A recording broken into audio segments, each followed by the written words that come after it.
भारतातील कोणत्या राज्याला वाघांचे राज्य म्हटले जाते? तर बघा मित्रांनो, याचा आन्सर आहे मध्य प्रदेश. मध्य प्रदेश राज्याला भारतातील वाघांचे राज्य म्हटले जाते. नेक्स्ट क्वेश्चन आहे, सत्यमेव जयते हे घोषवाक्य कोणत्या उपनिषदातून घेतले आहे? तर बघा, याचा आन्सर आहे मुंडक. सत्यमेव जयते हे घोषवाक्य मुंडक उपनिषदातून घेतले आहे. जे भारतीय अवकाश संशोधन संस्थेचे म्हणजेच इस्रोचे मुख्यालय कुठे आहे? तर बघा, इस्रोचे मुख्यालय आहे मित्रांनो बँगलोरमध्ये. कर्नाटक मधील बँगलोर शहरात इस्रोचे मुख्यालय आहे. इस्रोचा फुल फॉर्म काय? Indian space research organisation. परीक्षेत प्रश्न विचारला जातो, इस्रोचा फुल फॉर्म काय आहे.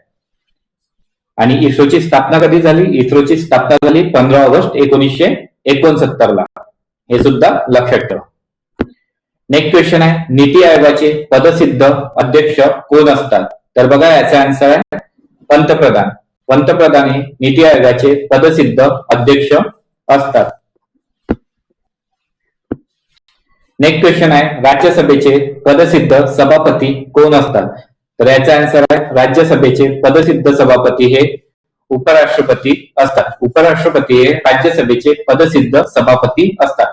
उपराष्ट्रपतीचा कलम किती आहे? उपराष्ट्रपतीचा कलम आहे 63 आणि राष्ट्रपतीचा कलम आहे 52.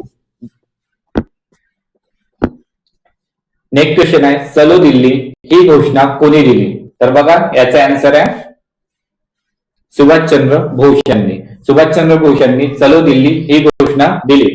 भगतसिंगने कोणती घोषणा फेमस केली? इन्कलाब जिंदाबाद. इन्कलाब जिंदाबाद हा नारा भगतसिंगना फेमस केला, प्रसिद्ध झाला भगतसिंगमुळे. पण तो नारा कोणाचा आहे? इन्कलाब जिंदाबाद तो आहे मोहम्मद इक्बालचा. नेक्स्ट क्वेश्चन आहे, भारतातील सर्वात लांब हिमनदी ग्लेशियर कोणती आहे? तर याचा आन्सर आहे सियाचीन.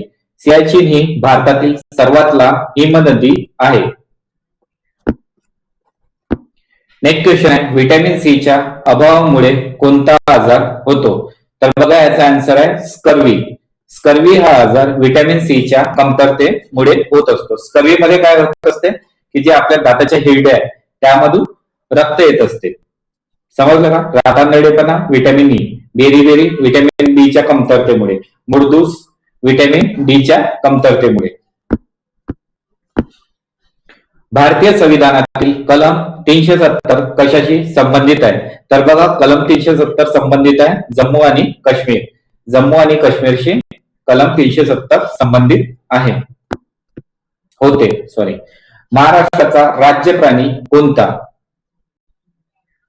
तर बघा, महाराष्ट्राचा राज्य प्राणी आहे शेकरू. शेकरू हा महाराष्ट्राचा राज्य प्राणी आहे. नेक्स्ट क्वेश्चन आहे, महाराष्ट्रातील विधानसभेची सदस्य संख्या किती आहे? तर बघा मित्रांनो, महाराष्ट्रातील विधानसभेची सदस्य संख्या आहे 288 आणि 78 काय विधान परिषद. ठीक आहे, लक्षात ठेवा. आणि 543 काय भारतातील लोकसभेची संख्या. भारतातील लोकसभेची एकूण संख्या आहे 543 आणि भारतातील राज्यसभेची एकूण संख्या आहे 250. आणि विधानसभेचे अध्यक्ष कोण आहे? तर विधानसभेचे अध्यक्ष आहे राहुल नार्वेकर आणि विधानसभेचे उपाध्यक्ष अण्णा बनसोड. तसेच विधान परिषदेचे अध्यक्ष कोण आहे? विधान परिषदेचे अध्यक्ष आहे राम शिंदे आणि विधान परिषदेचे उपाध्यक्ष आहे नीलम गोरे. भारतातील सर्वात मोठे राज्य क्षेत्रफळानुसार कोणते आहे? तर बघा, क्षेत्रफळानुसार भारतातील सर्वात मोठे राज्य आहे राजस्थान. सेकंड नंबरवर आहे मध्य प्रदेश आणि थर्ड नंबरला आहे महाराष्ट्र. पहिल्या नंबरला राजस्थान, मध्य प्रदेश, महाराष्ट्र. नेक्स्ट क्वेश्चन आहे, महाराष्ट्रात कुंभमेळा कुठे भरतो? तर याचा आन्सर आहे मित्रांनो नाशिकला. महाराष्ट्रात कुंभमेळा कुठे भरतो? नाशिकला. नेक्स्ट क्वेश्चन आहे, महाराष्ट्रातील सर्वात मोठे धरण कोणते आहे? तर महाराष्ट्रातील सर्वात मोठे धरण आहे जायकवाडी. कुठे आहे? पैठण, छत्रपती संभाजीनगर मध्ये. महाराष्ट्रातील सर्वात मोठे धरण आहे जायकवाडी क्षेत्रफळाच्या दृष्टीने. राधानगरी कुठे आहे? राधानगरी धरण आहे कोल्हापूरला आणि कोयना धरण आहे जिला महाराष्ट्राची भाग्यलक्ष्मी म्हणतात. तर कोयना धरण आहे साताऱ्यामध्ये आणि उजनी धरण सोलापूरला. नेक्स्ट क्वेश्चन आहे, महाराष्ट्रातील कोणत्या समाज सुधारकाला लोकहितवादी म्हटले जाते? तर बघा याचा आन्सर आहे गोपाळ हरी देशमुख. गोपाळ हरी देशमुख यांना लोकहितवादी या नावाने ओळखले जाते.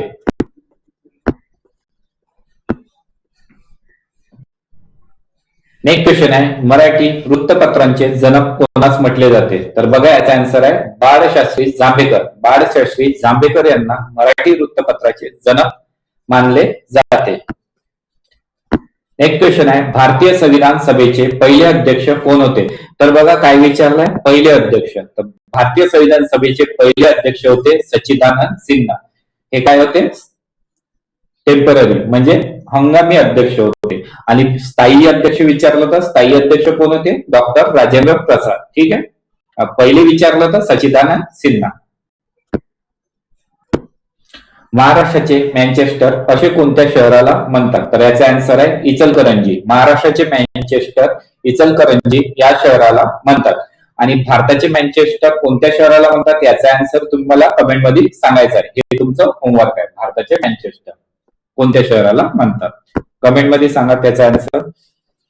महाराष्ट्रातील सर्वात कमी पावसाचा जिल्हा कोणता आहे? तर बघा मित्रांनो, महाराष्ट्रातील सर्वात कमी पावसाचा जिल्हा विचारलाय, ठिकाण नाही विचारलाय. महाराष्ट्रातील सर्वात कमी पावसाचा जिल्हा आहे सोलापूर. आणि महाराष्ट्रातील सर्वात कमी पावसाचे ठिकाण विचारले असते तर ते आहे साताऱ्यातील वाई. साताऱ्यातील वाई या ठिकाणी महाराष्ट्रातील सर्वात कमी पाऊस पडतो. आणि महाराष्ट्रातील सर्वात कमी पावसाचा जिल्हा सोलापूर. नेक्स्ट क्वेश्चन आहे, आशियातील सर्वात पहिले सहकारी साखर कारखाना कोठे स्थापन झाला? त्याचा आन्सर आहे लोणी प्रवरानगर. लोणी प्रवरानगर येथे आशियातील सर्वात पहिला सहकारी साखर कारखाना स्थापन झाला. नेक्स्ट क्वेश्चन आहे, मुकुंदराज यांनी लिहिलेला विवेक सिंधू हा ग्रंथ कोठे लिहिला? तर बघा, विवेक सिंधू हा ग्रंथ कोणी लिहिला? मुकुंदराज यांनी. आणि कोठे लिहिला? तर हा लिहिला अंबाजोगाई. अंबाजोगाई या ठिकाणी मुकुंदराज यांनी विवेक सिंधू हा ग्रंथ लिहिला आहे. नेक्स्ट क्वेश्चन आहे, महाराष्ट्रातील पोलीस स्मृतिदिन कधी पाळला जातो? तर याचा आन्सर आहे 21 ऑक्टोबरला. 21 ऑक्टोबरला पोलीस स्मृतिदिन पाळला जातो. कुठे? महाराष्ट्रामध्ये. नेक्स्ट क्वेश्चन आहे, बीड जिल्ह्यातील कंकालेश्वर मंदिर कोणत्या वास्तुशैलीचा नमुना आहे? तर याचा आन्सर आहे मित्रांनो हेमाडपंथी. बीड जिल्ह्यातील कंकालेश्वर मंदिर हे हेमाडपंथी वास्तुशैलीचा नमुना आहे. नेक्स्ट क्वेश्चन आहे, बीड जिल्ह्यातील पडरी वैजनाथ हे 12 ज्योतिर्लिंगापैकी कितवे स्थान मानले जाते? तर याचा आन्सर आहे 5वे. बीड जिल्ह्यातील पडरी वैजनाथ हे 12 ज्योतिर्लिंगापैकी 5वे ज्योतिर्लिंग मानले जाते.